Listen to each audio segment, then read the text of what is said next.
నమస్తే, నేను మీ ఈశ్వర్. ఈ న్యూస్కి స్వాగతం. దేశవ్యాప్తంగా పార్లమెంటు ఓట్ల లెక్కింపు మొదలైంది. ప్రాథమిక సమాచారం ప్రకారం బీజేపీ సారథ్యంలోని ఎన్డీఏ కూటమి 154 స్థానాల్లో లీడ్లో కొనసాగుతుంది.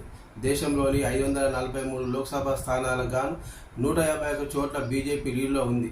గతంలోనే సూరత్లో ఒక స్థానంలో బీజేపీ ఏకగ్రీవంగా ఎన్నికైంది. మరోవైపు ఇండియా కూటమి మాత్రం కేవలం 96 స్థానాల్లో లీడ్లో కొనసాగుతుంది.